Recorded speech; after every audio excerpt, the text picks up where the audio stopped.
Durante décadas, a sociedade tentou colocar os videogames em uma caixa muito simples, a caixa dos vilões. Eles foram acusados de derreter cérebros, de causar isolamento extremo e, além disso, até gerar violência. Mas enquanto a mídia tradicional pintava esse quadro assustador, os cientistas estavam trancados dentro de laboratórios ao redor do mundo e eles começaram a colocar jogadores dentro das máquinas de ressonância magnética. E o que eles descobriram virou o jogo do ponta-cabeça. Salve curiosos, tudo bem com vocês? Eu sou Samael e se você gosta de videogame ou tem filhos que jogam ou se você simplesmente quer entender como a tecnologia está reescrevendo a anatomia da nossa mente, então você precisa ficar comigo até o final do vídeo.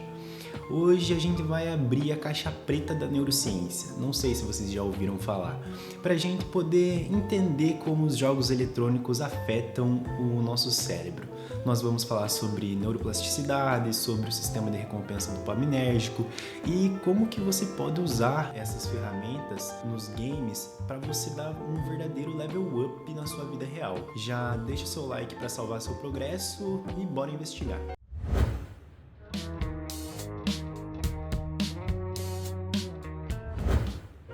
E se eu te dissesse que jogar videogames pode até melhorar a sua visão?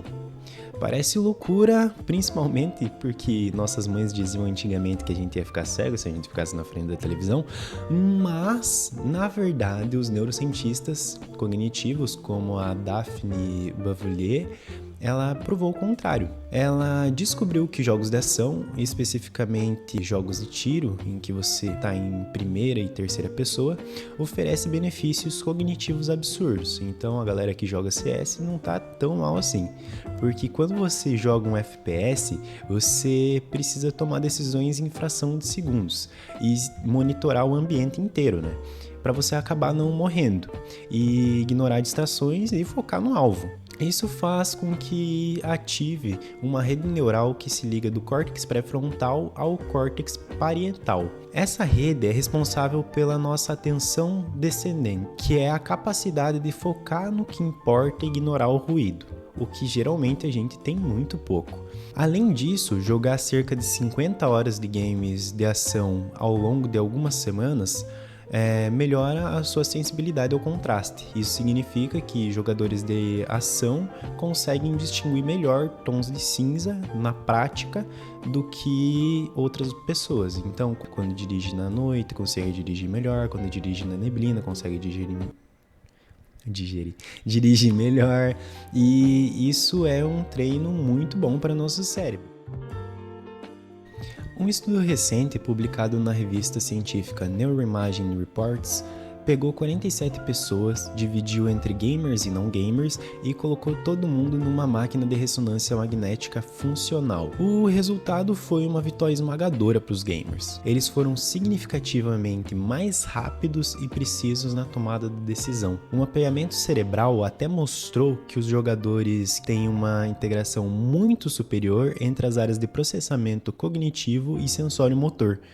Ou seja, a ponte entre ver um problema, entender um problema e agir fisicamente sobre o problema é muito mais rápida em pessoas que jogam jogos. E não para por aí. Jogos de estratégia, tipo quebra-cabeças, jogos com mundo aberto, complexo, como o antigo Mario World 3D, exigem que você navegue e memorize o mapa, que são gigantescos, né? Isso estimula diretamente o hipocampo, a área do cérebro vital para a memória e a navegação espacial. Crianças que jogam de forma moderada apresentam um desempenho muito superior em testes de memória de trabalho em comparação às que não jogam também. Agora vamos entrar um pouco no campo da educação. Uma pesquisa fantástica foi desenvolvida na Unesp de Rio Claro, que investigou o potencial de Exergames. Exergames são aqueles jogos que exigem esforço físico real, tipo Nintendo Wii ou Kinect, e os pesquisadores aplicaram esses jogos em 49 crianças com dificuldade de aprendizagem. O que é mais impressionante é que as crianças que tinham baixo rendimento escolar, problemas de atenção e foco, elas conseguiram usar esses jogos, por exemplo, de boxe, tênis, equilíbrio, e que exigiam uma integração sensório-motor brutal para conseguir juntar com o ritmo da coordenação do olho-mão. E o resultado, depois de 21 sessões, foi que os professores relataram uma melhora drástica no desenvolvimento escolar. A atenção e principalmente a concentração das crianças dentro da sala de aula com o jogo fez com que não fosse apenas entretenimento para eles no momento que eles não estavam em aula, mas também que era uma ferramenta de intervenção terapêutica e um ensino do cérebro para as crianças de como focar e resolver os problemas de forma lúcida. E se você está achando isso incrível, já vai se inscrevendo no canal porque a gente sempre traz a ciência aplicada à nossa vida com a prática aqui. Escreve aí! Mas como em todo RPG existe uma área perigosa, não vai ser diferente daqui. A Organização Mundial da Saúde reconheceu o transtorno de jogo pela internet como uma doença. O estudo do Instituto de Psicologia da USP revelou que cerca de 28% dos adolescentes brasileiros apresentam uso problemático de jogos eletrônicos. E como que isso acontece? A resposta está no neurotransmissor chamado dopamina. A dopamina é a molécula da busca, do desejo. E os jogos modernos, especialmente aqueles competitivos ou os que usam as mecânicas de loot box, aquelas caixas com recompensa aleatória, são desenhados especialmente por especialistas do comportamento humano para hackear o nosso sistema de recompensa. Eles usam recompensas variáveis, nunca sabe se você vai ganhar um item raro, isso gera pico imenso de dopamina e o cérebro fica viciado nessa busca. Quando acontece esse excesso, os debuffs são severos. Atrofia da habilidade social, sedentarismo, obesidade, síndrome do olho seco, privação de sono e uma correlação fortíssima com sintomas de ansiedade e depressão. O jovem passa a encontrar mais satisfação no mundo virtual do que no mundo real, porque o mundo real não dá recompensa em 5 minutos. Então, como nós equilibramos isso? O governo federal, junto com especialistas e a OMS, lançou um guia sobre o uso de telas e dispositivos digitais. E a ciência é muito clara aqui, principalmente sobre o desenvolvimento infantil. Por quê? O córtex pré-frontal é a área do cérebro responsável pelo autocontrole por frear impulsos. Ele só termina de amadurecer por volta dos 25 anos.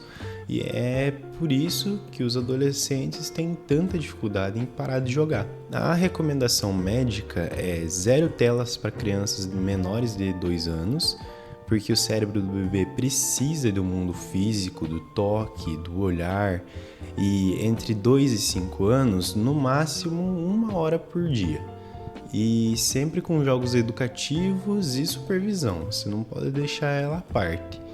Já para os adolescentes, o limite saudável gira entre 2 e 3 horas diárias, né? Mas a gente sabe que não é muito verdade que isso acontece. Mas o guia alerta para um perigo bem moderno, que é a parentalidade distraída. Muitas vezes o uso problemático da criança é um reflexo dos pais, que saem usando o celular à torto e direita.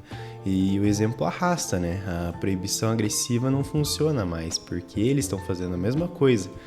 E aí que vem a medicação ativa, que é sentar com o filho e entender por que ele joga e ensinar sobre os perigos do cyberbullying e das microtransações e garantir que o jogo não substitua o sono, o estudo ou a atividade física. A verdade, meus caros curiosos, é que o videogame não é o vilão da história, mas também não é inofensivo. Ele é uma ferramenta incrivelmente poderosa que, se usado como ferramenta, sem limites, pode sequestrar o seu sistema de dopamina e te isolar do mundo. Mas, se usada com moderação e consciência, pode ser o melhor treinamento cognitivo que você pode dar ao teu cérebro, melhorando seus reflexos, sua memória, sua visão e até a capacidade de resolver problemas. E o segredo aqui não é parar de jogar, é assumir o controle do próprio avatar da vida real. E agora eu quero saber de você. Qual foi o jogo que você sente que mais exigiu do teu cérebro e te ensinou alguma habilidade nova? Deixa aqui nos comentários para eu ler e responder. Eu vou responder só os mais interessantes. Compartilhe esse vídeo com alguém da sua party para ele entender um pouco como o cérebro funciona. E um grande abraço. Continuem curiosos e até o próximo nível.